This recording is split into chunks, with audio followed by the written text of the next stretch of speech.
आपण पाहताय आसरा मीडिया, वाचाल तर वाचाल। अजित पवारांचा घातपात, रोहित पवारांचा संशय।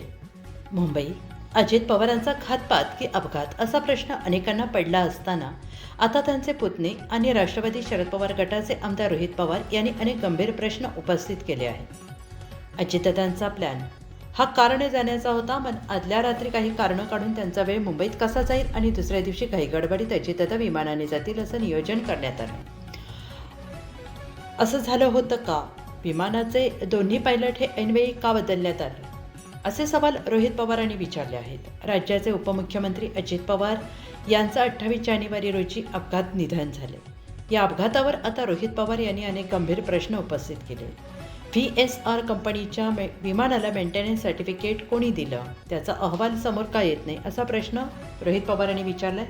कारने प्रवास करणारे अजितदादा हे विमानानेच कसे जातील यासाठी काही जणांनी प्रयत्न केले का, याचा तपास करावा, अशी मागणी रोहित पवारांनी केली आहे। रोहित पवारांच्या या आरोपावर आता राष्ट्रवादी अजित पवार गटाचे खासदार नेते सुनील तटकरे यांनी प्रतिक्रिया दिली आहे। भारत सरकारने अजित पवारांच्या अपघाताची चौकशी करून देशासमोर ही भूमिका मांडावी, या संदर्भातील मागणी राष्ट्रवादींनी केली आहे। तसेच अपघाताच्या संशयाबाबत पुरावे द्या, असंही सुनील तटकरे यांनी म्हटलंय।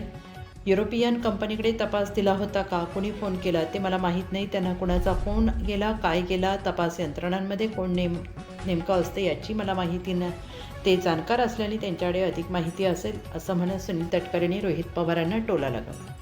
रोहित पवार यांनी माझं नाव कुठे घेतलं ते सांगा, तर मला उत्तर देता येईल। माझी नियोजित वेळ ही 27 जानेवारीची संध्याकाळी 5 वाजताची होती। ती भेट 6:45 वाजता संपली। ती भेट 3 दिवस आधी ठरली होती, कारण 2 दिवस अजित पवार पुण्याच्या दौऱ्यावर होते, मी रायगडच्या दौऱ्यावर होतो, असं स्पष्टीकरण सुनील तटकरे यांनी दिलेलं आहे। आपल्या परिसरातील ताज्या बातम्या पाहण्यासाठी आसरा मीडिया न्यूज चॅनलला यूट्यूबवर सबस्क्राईब करा आणि बेल आयकॉन प्रेस करा।